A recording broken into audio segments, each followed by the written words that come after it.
Hi everybody. I have a story I want to tell you today that I think has a very powerful lesson. There's a woman named Catherine Lonigan, and Catherine was a very gifted writer in high school, and as a result of that she got a scholarship, partial scholarship, to go to college in Ohio. And her professor decided that she should take this advanced class. It was an advanced writing symposium led by a visiting Harvard professor, normally only attended by second semester seniors. But because of her giftedness, he decided that she should attend this course with the seniors while she was a freshman. And so she gets into the class, and the first couple of weeks is just instruction. And then they have to write their first short story. She hands it in, and the next day they're going to be reading it in front of their classmates and getting feedback. But she gets a call early in the morning from the professor that says, "Stop by my office before class." So she stops by the office, and he says, "We have to have a chat." And here's the deal. Put it simply, your writing stinks. I have no idea why you're in this class. You don't belong here. Your writing there's no characterization in the characters. The structure doesn't exist. I'll give it that you have some good descriptions, but you don't belong in this class. And she said, "Well, if I drop out now, I'm not going to be able to keep my scholarship, and I'm not going to be able to get my summa cum laude, which I want." And he said, "Yeah, I know you went for that. And so what I'm going to do is I'll make a deal with you. I will shepherd you through this course, and I'll give you a B if you promise to change your major and not write anything ever again." She said, "Well, what am I going to do?" He said, "Well, I don't know what you're going to do. I mean, maybe you become a nurse. It's up to you. But think of this as a fortunate moment, because right now, I'm telling you, you have no talent. You're going to save your parents and this university a lot of money and a lot of wasted time by not pursuing something you don't have any chance of making a living at." Now, she was very devastated. She goes back to her dorm. She takes her paper up to the roof. She burns it, and she says, "I'm giving up all my childish dreams." And she kind of went into a depression. She did change her major, moved to Texas. Now, she's down in Texas for 14 years, never wrote a word.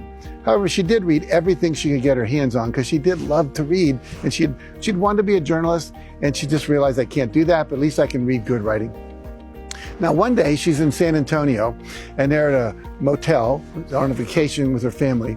But that previous week, a judge had been killed by the Hells Angels. So all these media people, all these journalists, both press and both television and radio, were in town.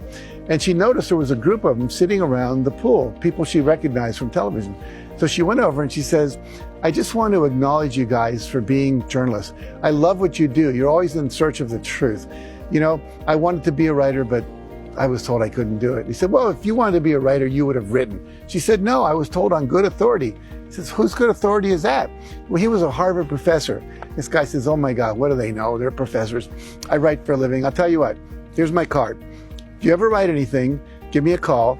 I'll take a look at it. I'll let you know if you have any talent." So she spends about a half a year writing a book. She sends it off to him. A couple of weeks go by, she gets a call. She says he told her, "In a half hour, you're going to get a call from my agent in New York, and she wants to publish your book. She wants to go and see if she can publish your book." So she gets the call. The person says, "I love it. You're an incredibly talented writer. I want to represent you." Now, I don't remember what her first book was called, but her second book was called Romancing the Stone. And Romancing a Stone, as you remember, was made into a movie with Michael Douglas. And then the second movie was called Jewel of the Nile. And that was also a book that she wrote. And so the reality is, she's since then written about 27 novels. She's made millions of dollars. Many of her books have been made into movies and television shows and so on. And here's the point. We lost her talent for 14 years because she believed what someone else told her about her talent. Don't give away your dream to some outside authority. Catherine once told me that she had grown up Catholic, and as Catholics always, you bow to higher authority. She said, "That was a huge mistake for me. If I had to do it over, I wouldn't do it again." So whatever your dream is, never, ever, ever give up on it. It's important that you fulfill your dream. You may have to learn more. You may have to go back to school. You may need to take more classes. You may need to get a mentor or a coach, someone that can take you to the next level with what you want to do. But don't give up on your dream. Your dreams are put in your heart because that's what you're meant to do.